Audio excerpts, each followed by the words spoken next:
Bana, mambo vipi? Hii ni The Tube News na leo kijiweni bana, kuelekea dabi ya Kariakoo na mashabiki kindakindaki. Hapa nina Simba, hapa nina Yanga. Sijui nianze na yupi, ila tutajua tu baadaye nani ni nani, yupi ni yupi. Na katika kuelekea dabi ya Kariakoo, nataka wanipe mwenendo kidogo tu. Shabiki wa kwanza ambaye nitaanza naye ni shabiki wa Simba. Atanipa mwenendo kidogo tu wa kikosi chake kuelekea dabi ya Kariakoo. Je, atatoboa? Naam, unaitwa nani ndugu? She. Naitwa Abdullahi Salim Abdullah, shabiki kindakindaki wa Simba Sports Club. Kuelekea dabi ya Kariakoo, kitu nachoamini kabisa itakuwa mechi moja nzuri sana na ni mechi kubwa sana na ni mechi ambayo itakuwa yenye ushindani mkubwa sana. Kitu nachoamini katika mechi hii, Simba atatupa ule ubora ambao siku zote bwana Fadu Davis anasema kwamba hajafikia. Kitu nachoamini hicho, na ninaamini kabisa hawa ndugu zetu watalala sio chini ya goli 2 kuelekea dabi ya Kariakoo. Naam. Kwa nini watalala sio chini ya goli 2? Nipe sababu za msingi. Simba na Yanga hata yani ukiangalia katika hizi mechi 3 za mwisho zote unaona alikuwa akisumbuliwa na winga mmoja, Kibu Dennis. Kibu ambaye anakuwa katika ubora wake. Yani hata Yanga akiwa ameshinda utaona kabisa kwamba wanapata tabu sana na Kibu Dennis. Leo hii pale mbele tunaye Elie Mpanzu, ambayo Elie Mpanzu ana B3. Ana ball control, ana ball brain, sawa, lakini pia ana ball possession. Kwa hiyo manake ukivichukua hivi vitu vyote kwa pamoja, sioni beki ambaye anaweza kumzuia. Ukiangalia leo hii umpangie labda tuseme Yao Kwasi, hawezi kufurukuta, au umpangie leo hii Iza Patrick Mwenda, hawezi kufurukuta. Kitu nachoamini kabisa pale mbele kutakuwa kuna striking force ya hatari sana.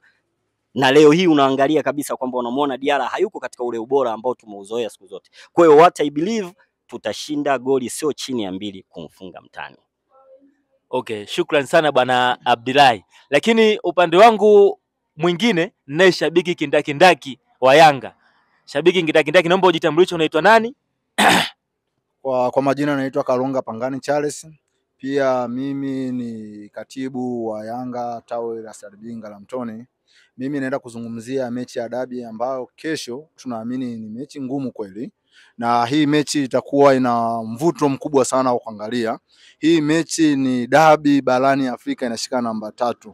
Kwa hiyo tukikiangalia hiki kitu bado kina nguvu na hatuidharau mechi sisi kama Yanga. Cha kwanza mimi na imani na kikosi changu. Tunaamini tumefanya vizuri toka misimu 3 yote mfululizo tunafanya vizuri. Tunaamini tuna kikosi kizuri. Tunaamini kesho tunaenda kupata ushindi. Tena utakuwa ni mnono. Japo tunaamini dabi huwa itabidi, lakini tuna imani kabisa tunaenda kupata ushindi wa kueleweka. Sasa ukinipa zile za ndani hivi, unahisi unaweza kumchapa mtani goli ngapi? Kwa sababu hata yeye amesajili vizuri, atakufa goli 2 tu. Unaamini kabisa unamchapa goli 2? Kwa nini goli 2? Hebu niambie kwa nini unamchapa mtani goli 2? Cha kwanza anaposema tunamchapa goli 2, ubora wa kikosi changu jinsi kilivyo. Leo tukiongea hamna mtu anayeficha. Hii sio mpira uchezeke labda chumbani. Kila mtu anaona. Tunaangalia ule muendelezo wa Yanga alipoanzia na alipoishia. Kweli mwanzoni tulianza kulegalia kutokana nini? Tulikuwa hatuna match fitness ya wachezaji wengi. Leo tuna match fitness, tumeanza na wenyewe wanaviona tunavyoshinda. Tunavyofunga mtu tunafunga 5, 4. Amekosokosoa sana 3. Unategemea wao watachoja. Hata wao wanakuwa wanacheza kwa uoga, kwa attention ya juu.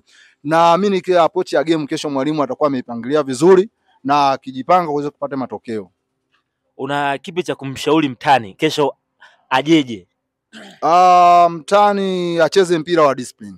Asipokuwa na discipline, akitaka kupishana, akitaka tupishane, lolote inatokea kwa upande wao. Okay, naam. Mmeona wenyewe tambo za shabiki la Yanga jinsi linavyoongea kwamba mtani aje kwa discipline.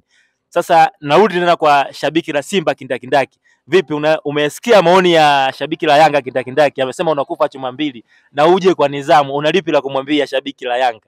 Mimi nimesikia vizuri sana. Kitu anachotamba yeye ni kuzifunga timu hizi ambazo ni moja kati ya fadhili zake pia hizo ambazo za GSM. Sasa hizo kuzifunga 5, kuzifunga 3, kuzifunga 6, sisi haziwezi kutupa tabu. What I believe hii game itakuwa ngumu, lakini ni game ambayo tunakwenda kuonyesha ubora wa Simba halisi. Tuna kikosi kizuri, tumesajili vizuri.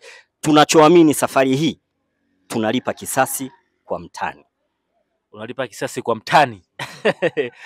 Tuko hapo, amesema analipa kisasi kwa mtani. Sasa kisasi kinalipwaje? Maana nakumbuka mara 4 mfululizo ameweza kukutandika, si ndio? Na umesema kwamba yeye anazitandika timu mbovu mbovu. Hebu niambie, ina maana hii imekaaje?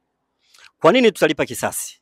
Tutalipa kisasi kwa sababu kwanza wana kocha ambaye kwamba hawezi kufurukuta kwa kocha ambaye aliyopo. Huyu ni kocha mpya, tukimwangalia bwana Hamdi, unaona kabisa kwamba hatoweza kwenye idabi. Yaani kwenye idabi hawezi kuchomoka kwa Fadlu Davis. Ana maswali mengi sana ya kujiuliza kwa bwana Fadlu Davis. Yeye mwenyewe unaona hata katika maongezi yake unaona kabisa kwamba anajua anakwenda kukutana na Giant of Africa. Anakwenda kukutana na Simba ambayo imelaruliwa mara kadhaa. Anakwenda kukutana na Simba ambayo ina hasira. Simba ambayo leo hii inataka ubingwa kwa udi na uvumba. Sidhani kama anaweza kuchomoka. Bana kijiwe ni cha moto kweli kweli. Bana, shabiki la Yanga ameongelea kuhusu kocha. Una lipi la kumwambia kuhusu makocha na kubadilisha makocha katika timu ya Yanga?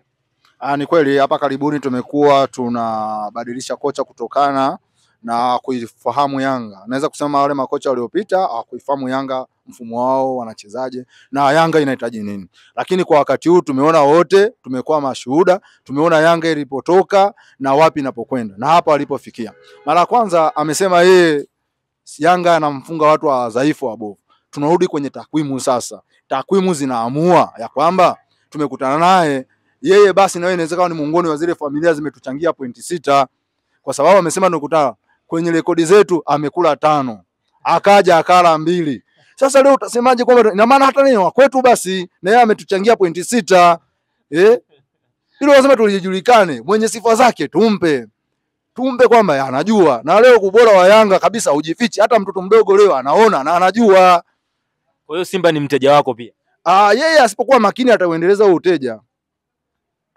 Bana Simba ni mteja wa Yanga. Bana, shabiki la Simba, una kipi cha kumwambia shabiki la Yanga kwamba wewe ni mteja pia?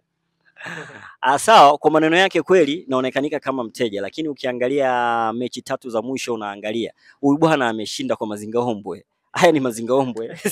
Sio kwamba anashinda kama yeye anavyofikiria. Ndio maana namwambia hivi, yale mazingaombwe yake mwisho wake ndio huu. Ndio maana ya kuja na slogan ya ubaya ubwela. Yaani kwamba maana yake tumemuelewa kwamba yeye anakuja katika mazingira gani. Sasa mazingira anayokuja nayo na sisi ndio tutakuja nayo hayo. Ndio maana ninasema kabisa huyu safari hii ya chomoki. Yaani hata sare apati. Kwa mtazamaji anayekutazama hapa kupitia The Tube News, mazingaombwe, Yanga anashinda kwa mazingaombwe kivipi? Hebu elezea hayo mazingaombwe. Nafikiri unaona kuna mechi ya mwisho ambayo huyu bwana amenifunga goli 1 bila. Nafikiri umeona, na wala sio kwamba unajua uzuri wa mpira sio kitu ambacho useme kwamba kinafanyika labda chumbani kwa nini. Ni kitu ambacho kila mtu anaona. Unaangalia ile wakati Pimpin Kamara anatoa mpira, yani ule mpira tayari ulikuwa umetoka nje ni, lakini Kayoko aliweza kuacha na asipige kona na akaruhusu ile gola liweze kupatikanika goli ambalo limesababisha leo yeye kuchukua pointi 3. Kwa hiyo mimi sioni kwamba yale anayoyatadhania tena atakuja kuyapata tena. Safari hii tutakula naye sahani moja. Safari hii ubaya ubwela. Safari hii aje kwa discipline ya hali ya juu, kwa sababu tunajua kikosi chake kimechoka. Kikosi chake hiki ndio ambacho amekwenda nacho kwenye michuano ya kimataifa na amerudi. Sisi tunatamba bado tupo kule kwa sababu ya ubora wa kikosi chetu. Kwa nini tusiweze kumfunga huyu mtu? Bana, shabiki la Simba lina hasira vibaya mno. Bana, una kipi cha kumwambia? Lazima awe na hasira kwa sababu misimu yote anaambulia patupo. Hata kombe la kuku ameshindwa kuchukua. Ila anapozungumzia kikosi kimechoka, Yanga hii kuna muda ili drop na wote tuliiona. Na kwamba ni timu ilikoonekana kwamba ilizofika wakapata maneno ya kuongea. Lakini leo wenyewe wajiulize, Yanga huyo katoka nyuma mpaka leo anaongoza magoli. Walikuwa wamemzidi Yanga goli 7. Leo Yanga anamzidi yeye goli 11. Hivyo kikosi wakiogope kiko. Lazima muogope. Hata wenyewe wanawaza kesho tuingie uwanjani au tusiingie. Okay. Sasa mimi na swali moja, lakini wote mtalijibu. Kuna kikosi cha Yanga ambacho kimeruhusu magoli mengi, na kuna kikosi cha Simba ambacho kuna beki ya Simba ambayo imezuia magoli yasiingie mengi.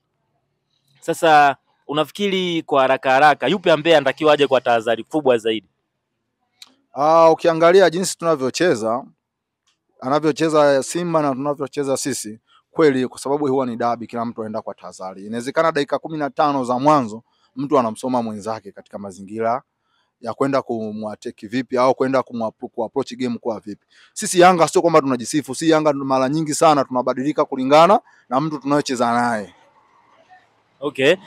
Swali hilo una kipi cha kuongea hapo bwana Abdullahi? Mimi naweza kusema kitu kimoja tu, kwenye game hii tunavyozidi kwenda mengi yataonekana. Ubora wa kikosi cha Yanga umeonekana katika timu ambazo ziko dhaifu, timu ambazo zina ufadhili mmoja huo. Sisi tunakwenda kudhihirisha hili tunapokwenda kukutana naye. Tunakwenda kuangalia yale matobo ambayo huwa anayaacha, ndio tutakapopita pale. Ndio maana ninasema tena, safari hii hawezi kutoka kwa namna yoyote. Tumemchungulia vizuri, tumeangalia vizuri, tumeangalia namna ambavyo anakwenda katika game zake. Yaani sio kwamba uone kwamba Yanga ukaona kwamba eti ili drop, ukaona labda sasa hivi imenyanyuka. Haijanyanyuka wala haijafanya kitu chochote. Yanga ndio ile ambayo ulikuwa unaiona kama imedrop. Ila je, inakutana na timu za namna gani? Hilo ndio swali. Wakati yeye anasema kwamba alikuwa nyuma kwa magoli ya kufunga na sasa hivi amefunga magoli mengi. Je, amemfunga nani? Unaangalia ubora wa kikosi chetu. Sisi tumefungwa goli 8, yeye amefungwa goli 9. Kwa hiyo unaona kabisa kwamba sisi uwezo wetu ni mkubwa sana. Sisi kila mechi tunayokutana nayo ni kama finali. Lakini yeye kuna mechi ambazo tayari tunaona kabisa kwamba ana pointi ambazo tayari ziko kwenye kibindo. Kwa hiyo hawezi kutuambia kitu chochote. Ndio maana sio tunakwenda kwa kumuogopa, tunamheshimu, tunajua kwamba atakwenda kwa nia ya kwamba yeye mpaka sasa hivi atakwenda akiamini kwamba yeye ni winner kwetu. Sisi tunakwenda kama ni loser. Kwa hiyo sisi tunakwenda kwa kutafuta ushindi kwake, yeye anakwenda kwa kuzuia. Yeye kwake ataamini kabisa kwamba hata akipata draw kwake ni bora, lakini sisi tunataka tumuonyeshe kwamba hata draw safari hapati. Naam, tambo za shabiki la Simba hilo. Kuna swali la kizushi kutoka kwa shabiki alicomment kwenye The Tube News kwamba Simba wanatengeneza kikosi ama wanataka ubingwa? Sisi tunatengeneza kikosi, lakini siku zote wakati unatengeneza kikosi basi maana yake lazima uwe na kitu ambacho unakwenda kukiangalia mbele yako. Sisi tumefocus kutengeneza kikosi, lakini likija kombe tunalichukua, sio kwamba tunaliacha. Ndio maana hauwezi kusema kwamba eti najenga nyumba sawa bwana, lakini natakiwa nijenge nyumba mbovu, nyumba ambayo itadondoka. Unajenga nyumba lakini unajenga nyumba imara ambayo kwamba unaweza kukaa. Unaweza kujenga nyumba ukiwa uko ndani. Kwa hiyo maana yake kwamba haituzuii sisi kuchukua kombe hata kama tunatengeneza kikosi. Lakini pia na mzee wangu hapa, naomba ajitambulishe na atufungie kwa maneno machache. Naam, mzee unaitwa nani? Omar Asmani, katibu mwenezi wa Simba tawi la Ngaramtoni. Ni katibu wa Simba mwenezi. Katibu mwenezi wa Simba. Bana leo kijiweni tuna bahati sana. Tumekutana na katibu mwenezi wa Simba. Katibu mwenezi wa Simba. Unaiongeleaje game ya kesho kwa ufupi tu kwa kumalizia? Kwa ufupi, game ni ngumu. Lakini Simba tunashinda. Simba anashinda. Anaweza kushinda goli ngapi kwa haraka wewe kwa jinsi na uzoefu wako wa mpira kuangalia muda mrefu? Kwa hiyo unahisi kesho Simba anaweza kuondoka kidedea na goli ngapi? Goli 2 kwa mzee. Goli 2 Simba anashinda goli 2 kesho. Sawa. Mimi ni Charles Ridin na hii ni The Tube News. Thank you. Bana, nana The Tube News leo. Bwana Simba, shabiki la Simba anataka kutupa kikosi chake cha kumgalagaza. Bwana Young African Sports Club. Bana Abdullahi, mtupe kikosi chako cha ubingwa kesho, cha ushindi kesho. Okay, mimi naanza na Pimpim Kamara, Spiderman, sawa bwana. Nakuja na Shomari Kapombe, mbavu ya huku namweka Shabalala. Sawa. Namweka Chamo Karabo kwa sababu huyu bwana Chefondo nasikia kama vile ana matatizo. Lakini pia nakuja namaliza na Abdulrazak Hamza. Hapa kati na ningependa kocha angebadilisha kidogo. Angemweka Kagoma amchezeshe na Fernandez. Lakini kwenye namba 10 pale angemweka bwana Ahua. Wakati huo winga anapiga Mpanzu, winga anapiga Kibu Denis. Mbele striker kabisa anamalizia kwa bwana Ateba, Lionel Ateba. Mimi nafikiri kwa kikosi hiko sidhani kama anaweza kutoka. Kwa nini namshauri Fadlu aweze kumbadilisha hapa, asimweke kwanza Ngoma? Amwache kwanza acheze Mavambo, kwa sababu Mavambo huwa analainisha kupeleka mashambulizi mbele. Kwa hiyo tunachotaka sisi game tuimalize kipindi cha kwanza. Ndio maana tunatarajia sana awekwe Mavambo. Kocha akimweka Mavambo game tunaimaliza mapema mchana kweupe. Wakati tunakwenda half time tunarudi tunamtoa Mavambo, tutamweka Ngoma. Wakati tunamweka Ngoma tunakuwa tumemaliza swala letu. Wale wazee hapa katikati watakuwa wameisha shughuli yao. Bana, shabiki la Simba limesema hawa wazee. Haya wazee, hebu naomba nipangie kikosi chako kizuri ambacho unajua kesho lazima utamgaragaza mtani Simba kwa mara ya 5 mfululizo. Karibu. Kwa kikosi kinaeleweka, na tukinapozungumza mara nyingi ndio hicho kinachoanza. Golini pale tuna Diala. Namba 2 kule tuna Patrick Izla Mwenda. Namba 3 tuna Shadrack Kiboka. Namba 4 tunaye mheshimiwa mzee wa nyumba, waziri wa ulinzi, Dickson Jobu. Namba 5 tuna Baka. Namba 6 tuna Ucho, daktari wa mpira na wengi tunamfahamu. Namba 7 tuna Max Zengeli. Namba 8 tunaye mtaalamu mfundi wa mpira, wenyewe wanamfahamu, ni maumivu, tunampeleka kuwa Pacome Zouzoua. Namba 9 tunaye Dube. Namba 10 tunaye Aziz Ki. 11 atacheza Clement Mzize. Tunasubiri muda ufike. Hakika naamini saa 12 tu tunatafutana mtaani na tukutane hapa.